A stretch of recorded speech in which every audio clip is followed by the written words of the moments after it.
Back in the lab, it's Reggie and Luke on the Superior Sports Talk Show on the Locked On Sports Minnesota Network. I am jacked up to bring in our guest today as we gear up for the 2022 NFL Draft. Just 14 days away from today. He's a former NFL wideout and Golden Gopher great, and he hosts his very own talk show here on the Locked On Sports Minnesota Network Monday through Friday called The Ron Johnson Show. Ron, how you doing, sir? Great to have you on, man. I'm good, man. Appreciate it, man. This is bringing back memories. I remember one of my first interviews at training camp in Mankato. You shot it for me with Stephon Diggs. It was, I think it was like a quick three. I forgot what I called it, but it was early in the Fan-Cato days up in Mankato with the fans and way back in the day. Like literally, I think Diggs was a rookie. Like 104 degrees out. I'm sure I got the footage in here somewhere, man. I mean, those were the days, the Mankato magic, man. That was fun. Yeah, I remember that. I texted to me, and that's so funny, man. I didn't think you would remember that, right? I mean, I'm just flying the wall. Like, I would love to record this interview with you and Stephon Diggs. Are you kidding? Yeah, absolutely.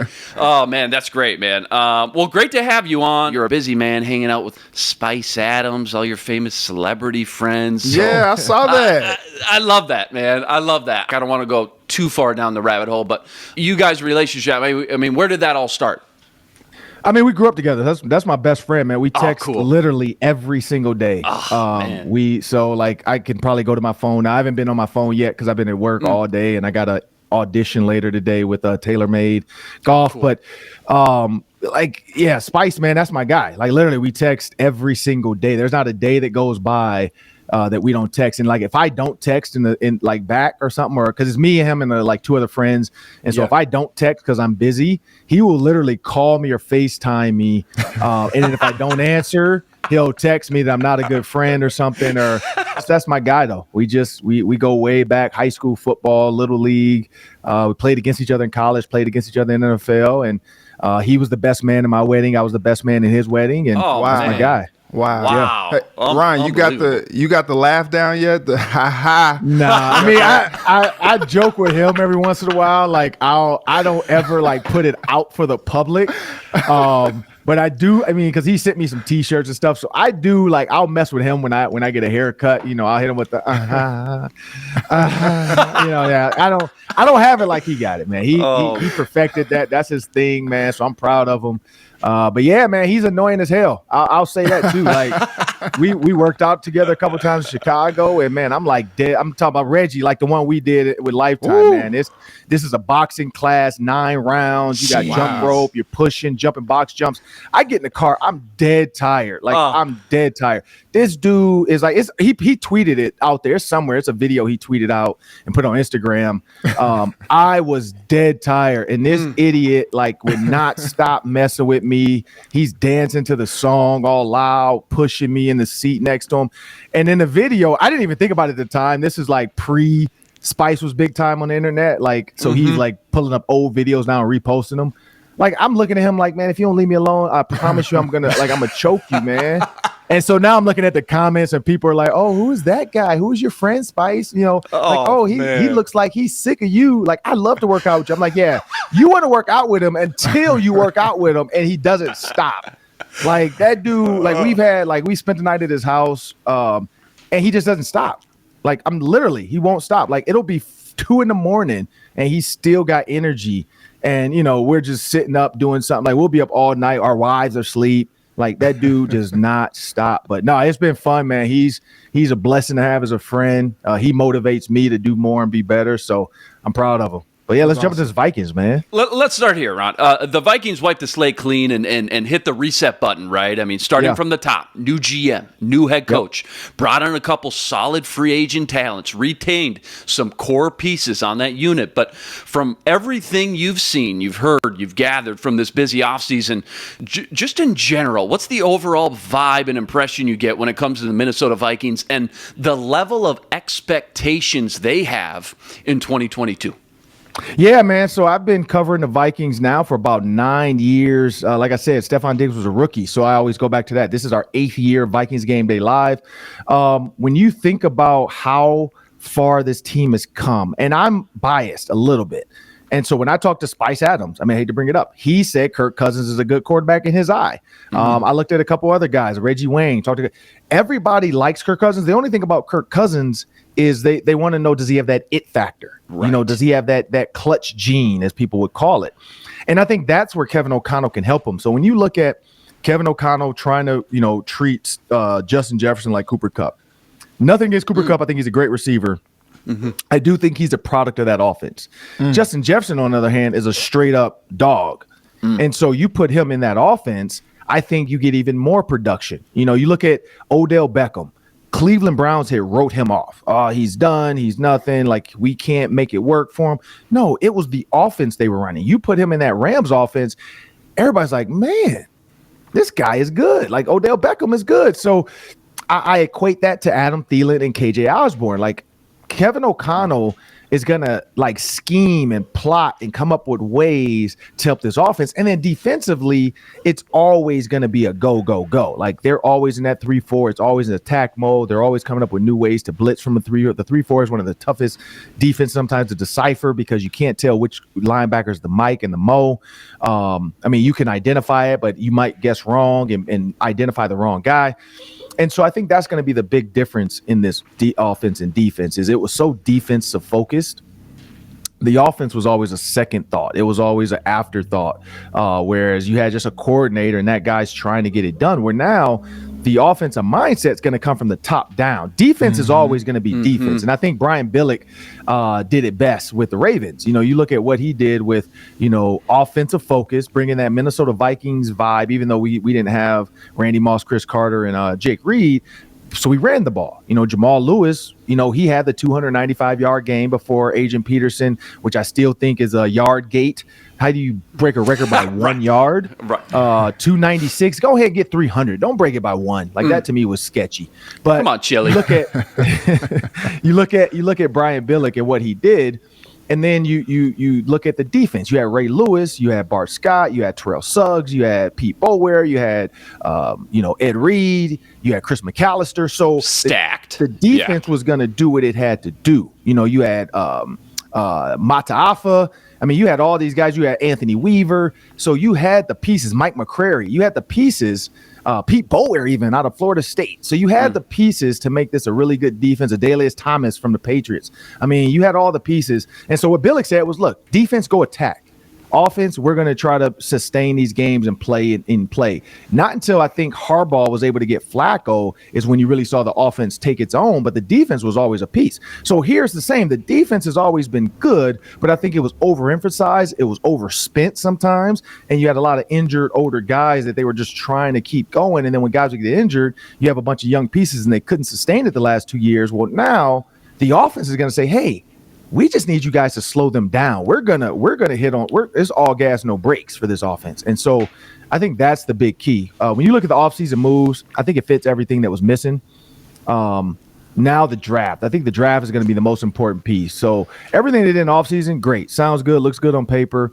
But the draft is going to be the key. You'll see mentally where they're headed. If they get a receiver early, they're going to keep pushing that envelope to try to pass. If they go get a DB, then they are serious about solidifying that defensive backfield, giving Patrick Peterson someone to mentor, a possible starter, day one, Cam Dantzler probably through preseason, and then maybe young Rook steps up in game one. But the good thing is you have a Dantzler, so you have a Chandon Sullivan, so you don't have to force a rookie into the fire right away. And I think that's always key with rookies. If they don't have to jump into that fire right away, it helps them a little bit to understand the speed of the game.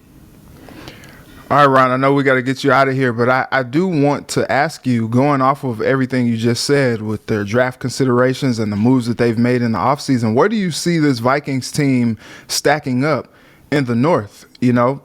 The Packers lost Devontae. We still don't know what they're going to do as far as a number one receiver. Aaron Rodgers is back. He conned his way into a new deal. We won't do that. But, the Lions are the Lions. The Bears are probably going to get a little better, but we still don't know about Justin Fields. Do you feel like this is a chance for the Vikings to take that next step and kind of overtake the division this year? Yeah, well, the key of that is always you got to beat the teams you're supposed to beat and split with the teams that people don't assume you can win. And it's cliche, but it is the truth. Aaron Rodgers is the best quarterback in the division. So let's get that out the way. Aaron Rodgers is probably top 3 in the NFL. And that's in my opinion. I know you got these new young guns out there, Josh Allen, Patrick Mahomes, and Herbert.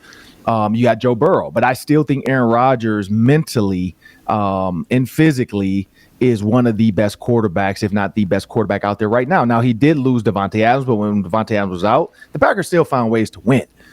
You can't deny Aaron Rodgers' ability to use his legs. Like he doesn't get scared when the play breaks down. We've seen him run around in the pocket and still make a huge throw down the field. And you're like, oh my God, like we had the guy and somehow he makes his throw. So I think the Vikings are right there. I mean, they have the Packers over under, I think 11.5 with betonline.com or Vegas. Some of these sports book, you look at the Vikings, I think was 9 or 8.5 even. So that was a kind of a 50-50, they're just giving them the benefit of the doubt. I definitely say they're 2 for sure. Bears and Lions aren't, I don't think they're close to the Vikings. I think the mental losses to like the Lions last year in late in games even, that's not going to happen, I would hope, with this team. I think this offense is going to have a better handle on being able to drain the clock. I think this defense is going to have a better handle on keeping guys in front of them, where I think Zimmer took too many chances sometimes late in games when it was unnecessary, whether it was a mental mistake by the guy in the call, like, in the Lions game with Cam Dancer backing up into the end zone for no reason. So some of that stuff I think is going to get fixed. But I do think they have a chance, but I think the Packers are 1 for sure, and I think the Vikings are in the playoffs, but a wild card. Just incredible stuff by Ron Johnson. I feel robbed. I only got to ask one question, Ron, so we're going to have to get you back at some point. One more quick one on the hot seat. You're in the war room. Who you banging the table for? What's the name everybody wants to hear with the 12th overall pick? Who's your guy, Ron?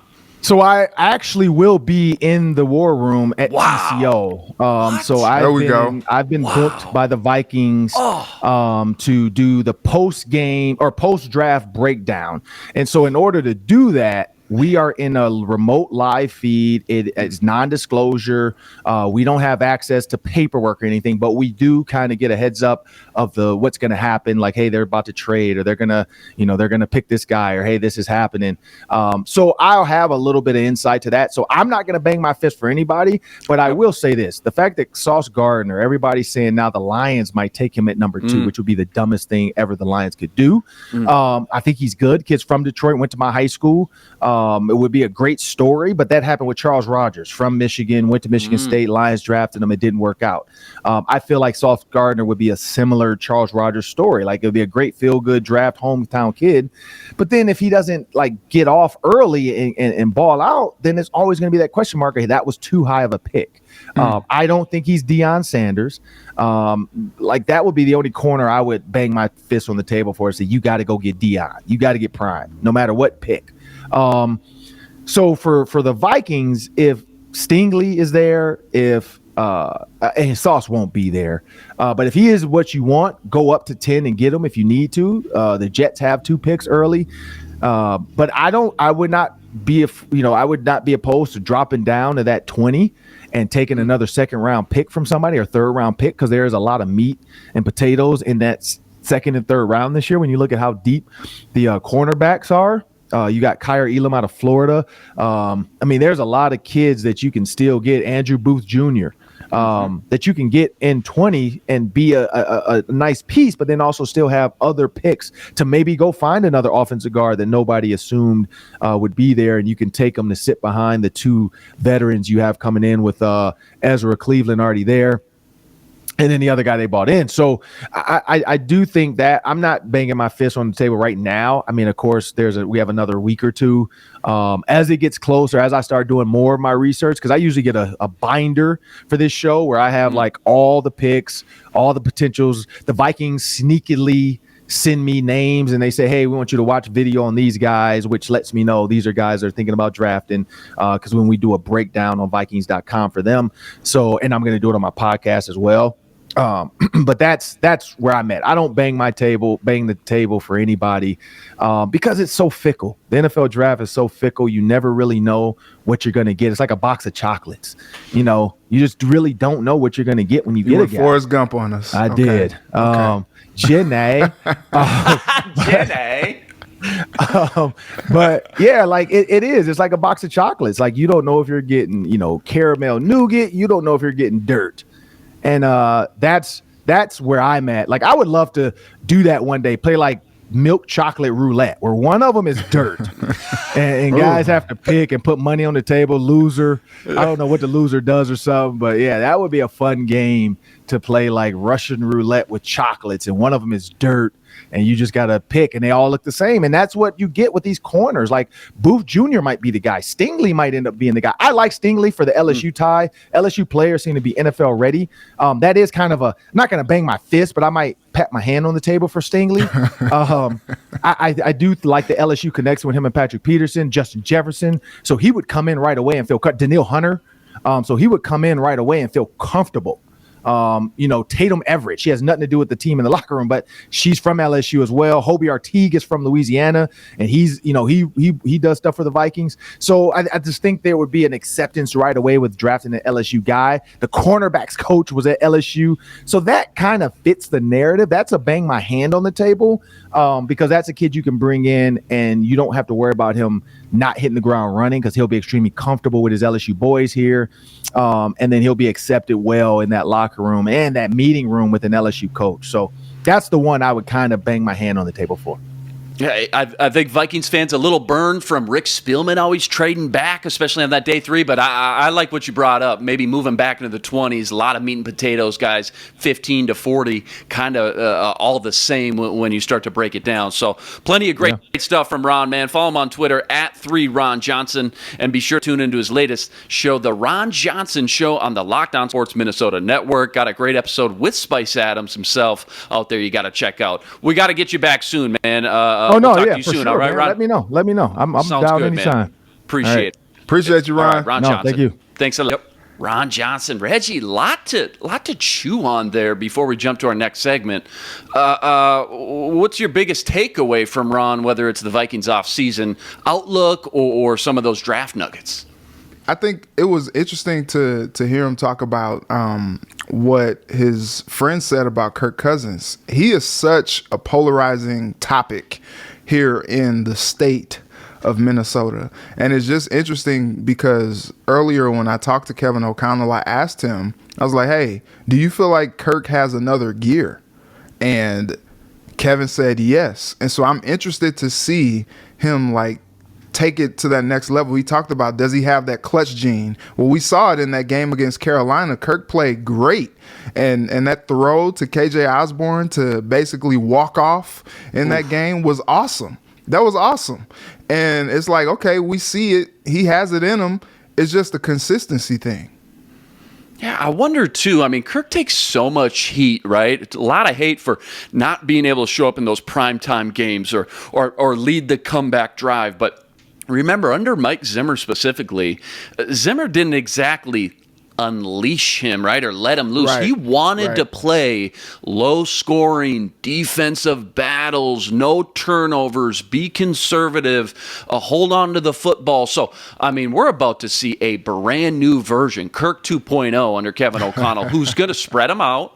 You want a receiver, you've banged the table for that in the draft. They very well may go receiver at 12. Load him up, stock him up with weapons, and let him be the gunslinger that maybe we just haven't seen yet. So I'm excited, man. I'm excited for the draft. I know you can't wait.